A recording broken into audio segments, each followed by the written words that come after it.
देखिए इस ये क्वेश्चन जो है 5 का खा का अथवा करके जो पार्ट था वो वाला क्वेश्चन है, आर करके जो था, ठीक है। पेपर का सेट है 346 FY 346 FY, क्लास 12 है, बोर्ड यूपी है। देख लो कैसे करना है। इसमें पूछा जा रहा है कि हमारे पास जो वोल्टेज है उसका वर्ग माद मूल मान यानी VRMS पूछा गया है, और ये जो वोल्टेज दिया गया है AC वोल्टेज है जिसकी इक्वेशन दी गई है ये, ठीक है। इसके बाद ये पूछा जा रहा है कि जो परिपथ है उसका प्रेरण प्रतिघात यानी यहाँ पर XL पूछा गया है। इसके बाद इसकी पूरी प्रतिबाधा यानी Z पूछा गया है। तीनों चीजें हम कैसे बताते हैं देख लो। पहला काम क्या होगा, जो इक्वेशन दी गई है उसको लिख लो, वोल्टेज की सॉल्यूशन। क्या इक्वेशन है, V इज इक्वल टू दिया गया है 282 साइन 100 पाई टी। ये इक्वेशन नंबर 1 हो गई। इस इक्वेशन की जब आप मानक इक्वेशन या सामान्य इक्वेशन या स्टैंडर्ड इक्वेशन या जनरल इक्वेशन जिसको कहा जाता है, तीनों चारों नाम एक है, मानक कहें या सामान्य कहें। मानक इक्वेशन कौन सी है, मानक इक्वेशन, मानक समीकरण। मानक समीकरण कौन सा है, मानक समीकरण इस इक्वेशन का ये होता है V इज इक्वल टू होता है sine V is equal to V nought sine omega t. इससे जब कंपेयर करोगे तो यहाँ से हमें मिल जाएगी V नॉट की वैल्यू। क्या मिल जाएगी, V नॉट की वैल्यू मिल जाएगी और ओमेगा की वैल्यू मिल जाएगी। दोनों की तुलना कर दो। तुलना करते हैं, तुलना समीकरण 1 की व 2 की, दोनों की तुलना कर रहे हैं। तो यहाँ से V नॉट मिल गया हमें कितना 282, ठीक है, बोल्ट। क्या मिलेगा, बोल्ट मिलेगा। और जो हमारे पास ओमेगा मिल गया वो कितना मिल गया, वो मिल गया 100 पाई। तो ये दोनों वैल्यू हमें चाहिए थी, क्वेश्चन में काम आएंगे। अब पहले पार्ट का आंसर है, इसने बोला है कि हमें VRMS बताना है, तो पहले पार्ट का आंसर दे दो। पहला पार्ट क्या है, VRMS। VRMS फाइंड करना है। VRMS बराबर होता है V नॉट डिवाइड बाई √2। ये हमारे पास फार्मूला होता है, यहाँ से हम VRMS फाइंड करते हैं।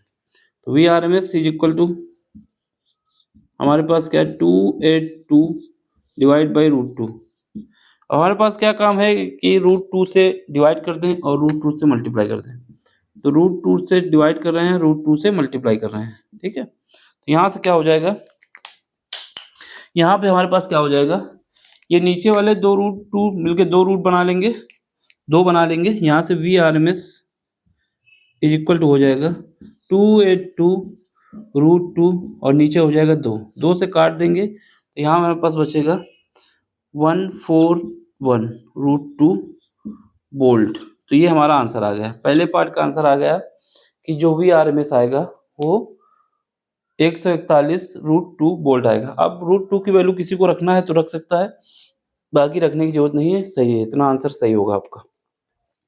सेकेंड पार्ट पूछा गया है क्या, कि हमें बताना है, कहा गया ये परिपथ का प्रेरण प्रतिघात।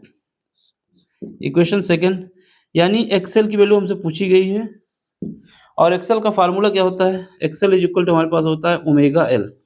ओमेगा की वैल्यू अभी हम निकाल लिए हैं, कितनी है, ओमेगा की वैल्यू 100 पाई आई है ना, ये हमने निकाला है। तो यहाँ से हम क्या करेंगे यहाँ पे देखो, इसको यहीं पे कर दें, अभी यहाँ पे कर देते हैं। यहाँ XL इज इक्वल टू क्या आ जाएगा, ओमेगा, ओमेगा की वैल्यू कितनी है 100 पाई, ठीक है, ये हमारे पास ओमेगा है। और L की वैल्यू ये दी गई है डायग्राम में, तो L कितना है 40/पाई, ठीक है।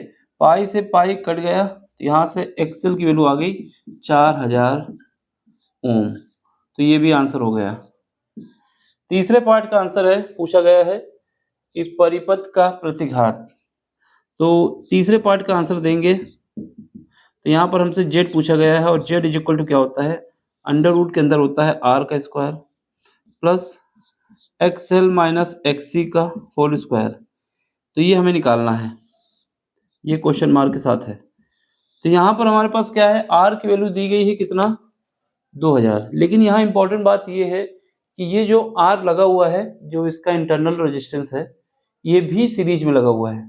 तो यहाँ पर जो R लिखेंगे वो इसको प्लस इसको लिखेंगे, समझ रहे हैं ना? ये बात बहुत इंपॉर्टेंट है। यहाँ पर R ये प्लस ये हो जाएगा क्योंकि ये भी सीरीज में है ना? इसका इंटरनल रेजिस्टेंस है, ये इसके साथ सीरीज में है। तो यहाँ पर जो R लिखेंगे वो इसका प्लस इसका, क्योंकि सीरीज में अगर रेजिस्टेंस होते हैं तो उनका इक्विवेलेंट लिखा जाता है। तो यहाँ पर हमें R इक्विवेलेंट लिखना होगा। तो R इक्विवेलेंट क्या आ जाएगा? R इज इक्वल टू क्या आएगा यहाँ पर? R इज इक्वल टू आ जाएगा R डैश प्लस 2000। ये लिख देना कि सीरीज में है, श्रेणी क्रम में है। तो यहाँ से हमारे पास R की वैल्यू आ जाएगी 2000 प्लस 2000, तो ये 4000 आ जाएगा। यहाँ पर यही बस खेल था, अगर ये समझ लिया तो काम हो गया। तो यहाँ से ये 4000 हो जाएगा, ठीक है। अब हमारे पास क्या बचा? यहाँ पर XC निकाल लिया जाए। XC निकालने के लिए जैसे हमने XL निकाला वैसे ही XC निकालते हैं। तो XC के लिए जो फार्मूला होता है, यहाँ पे दिखेगा, अभी तो हो सकता है नहीं हो पाएगा अभी यहाँ, तो इसको यहाँ करो, ठीक। यहाँ पे देखो, ऊपर देखना है थोड़ा। तो यहाँ पर हमारे पास यहाँ से देख लो XC इज इक्वल टू होता है 1/ओमेगा c। ये XC होता है, ये 1 है, दिख रहा है? अभी नहीं दिख रहा, ऊपर थोड़ा नीचे कर देते हैं।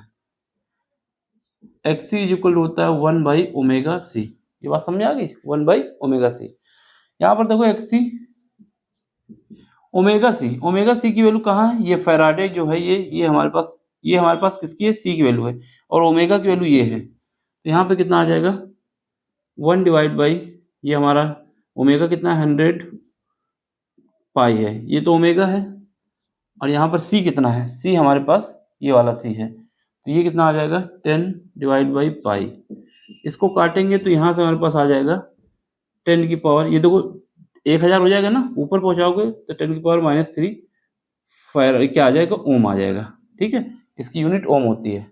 तो ये भी निकाला है। अब हमारे पास क्या है? Z इज इक्वल टू कितना आ जाएगा? रखो यहाँ पर, ये रिंग लाइट आएगी यहाँ पे, रिंग लाइट को बंद कर देता हूँ मैं क्योंकि जगह कम पड़ जाएगी, ठीक है। तो यहाँ पे देखो, यहाँ पर Z R की वैल्यू कितनी निकाली? 4000। कितनी निकाली है? 4000।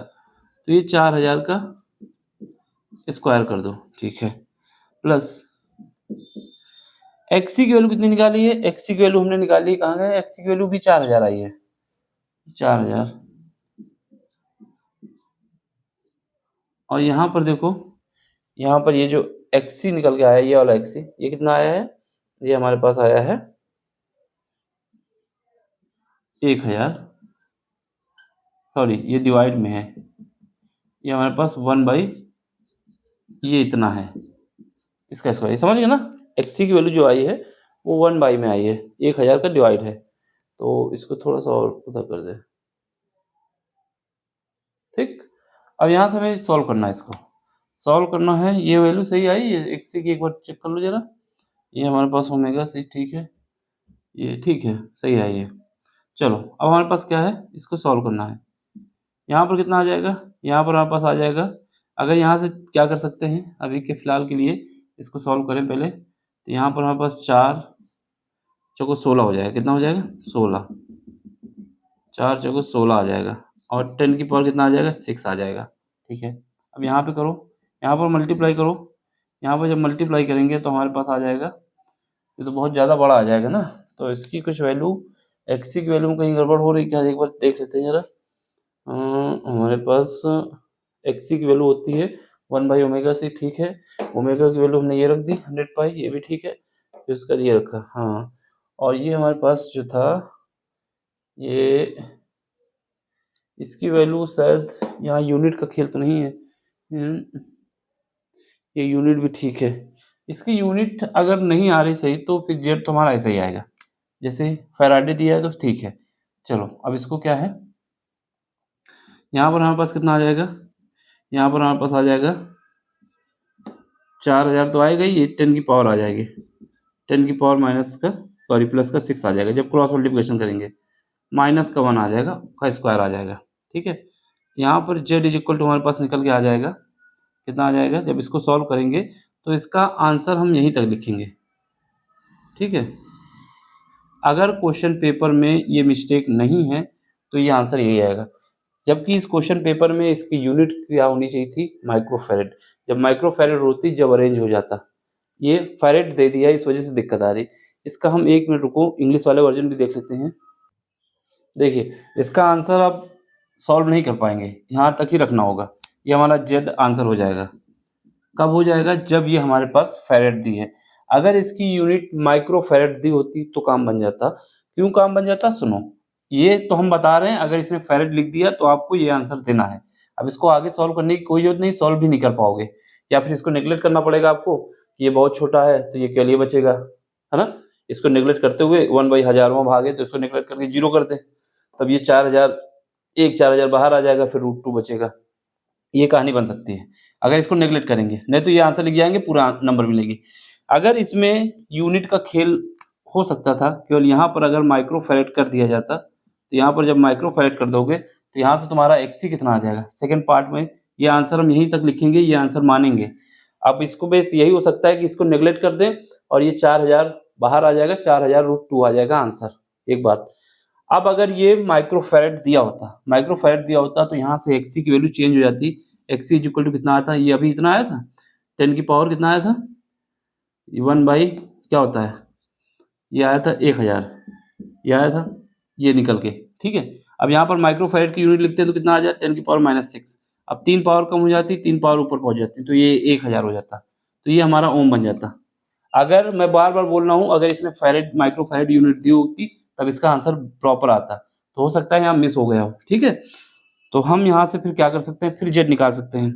अब जेड हमारा कैसे निकलेगा, z is equal to, second case ये जब है जब ये हमारे पास फैरेड ना हो, माइक्रोफैरेड हो। अगर फैरेड है तो इसको नेग्लेक्ट करते हुए 4000√2 बाहर निकाल लेंगे, ठीक है, क्योंकि ये बहुत छोटा है इसके कंपेयर में। तो यहाँ से हम उसका भी लिख देते हैं कि ये हम 1/1000 को नियरली 0 मान लेते हैं, ठीक है। जब 0 मान लोगे तो यहाँ से जेड की वैल्यू हमारे पास कितनी आ जाएगी, जेड की वैल्यू आ जाएगी, ये पार्ट तो 0 हो जाएगा और यहाँ से ये बाहर का मान आ जाएगा, तो 4000√2 बाहर आ जाएगा, ये तो ओम हो जाएगा। ये जब होगा जब हम इसको नेग्लेक्ट कर रहे हैं। लेकिन अगर ये यूनिट का खेल होता है यहाँ पर, तो यहाँ से हम क्या कर सकते थे, z is equal to under root के अंदर जाते, ठीक है। ये कितना है, 4000, 4000 को 4000 तो ले लेते, इंटू 10 की पावर 3 ले लेते, इसका स्क्वायर कर देते। फिर यहाँ पर कितना है, यहाँ पर हमारे पास 4000 है, 4000 और यहाँ पर कितना आता, ये हमारा 1000 हो जाता, तो 10 की पावर 3 हो जाती और इसका स्क्वायर कर देते। तो यहाँ से क्या है, 10 की पावर 3 को बाहर लाते हैं, स्क्वायर रूट में है तो जो बाहर आता तो 10 की पावर 3 बाहर आता, इसका स्क्वायर करते हो कितना आता, 16 आता। अब इसमें एक कम हो जाता क्योंकि 4000 है, 3000 बचता, तो 10 की पावर -3 बाहर ले चुके हैं, तो 3 का स्क्वायर कितना आता, 9 आता। ये कितना आ जाता निकल के, ये हमारे पास आ जाता 5 इंटू 10 की पावर 3। तो यहाँ से जेड इज इक्वल टू कितना आ जाता, 5000 ओम आ जाता। ये हमारा आंसर जब होता। अब सुन लो मेरी बात, इंपॉर्टेंट बात ये है, अगर ये फैरेड में दिया होगा, है ना, अगर ये फैरेड में दिया होगा तो हम इसको क्या कर सकते हैं, या तो नेग्लेक्ट कर दें या फिर आप ये आंसर लिखे आएंगे तब भी पूरे नंबर मिलेंगे। अगर आपने नेग्लेक्ट कर दिया कि इस वाले पार्ट को नियर किसके करीब मान लिए, 0 के, तो अब आंसर आपका ये आ जाएगा, क्योंकि ये 0 हो जाएगा तो यहाँ से 4 बाहर आ जाएगा और 10 की पावर 6 बाहर आएगा तो कितना आ जाएगा, 10 की पावर 6 बाहर आएगा तो 10 की पावर 3 आ जाएगा और एक मिलकर √2 हो जाएंगे, ठीक। तो एक आंसर ये हो सकता है, एक आंसर ये हो सकता है, ये भी आंसर सही है, ये भी आंसर सही है। लेकिन अगर यूनिट का खेल होता, यहाँ पर माइक्रोफैरेड हो जाती, तो प्रॉपर आंसर आ जाता 5000। तो आप देख लें, स्क्रीनशॉट ले लें, सब हमने आपको समझा दिया है। अगर क्वेश्चन पेपर में मिस्टेक मानता है पेपर वाला और ये माइक्रोफैरेड करता है, आप यहाँ तक आंसर लिख के आते हैं तो पूरे नंबर मिलेंगे। अगर माइक्रोफैरेड लिख देता है तब आपको यहाँ तक करना होगा, ठीक है। ये हमने सब सारे केस बता दिए, यूनिट का ही खेल है यहाँ पर, ये माइक्रोफैरेड ही होना चाहिए तभी ये आंसर प्रॉपर आएगा। लेकिन अगर इसने फैरेड दिया है तब हमें ये आंसर निकालना है, अगर फैरेड दिया है तो ये भी आंसर सही होगा। ये आंसर तब सही होगा जब हम इसको मान लेंगे कि जो 1/1000 है वो 0 के करीब है, तब हमारे पास ये आ जाएगा। अब आपको देखना है, समझना है, समझ में आए तो लाइक भी करना है, शेयर भी करना है, सब्सक्राइब भी करना है और अपना सपोर्ट भी देना है, जिससे चैनल की ग्रोथ में मदद मिले, ठीक है। हम सोचते हैं आपको पसंद भी आ रहा होगा मेरा काम, ठीक। स्क्रीनशॉट ले लो,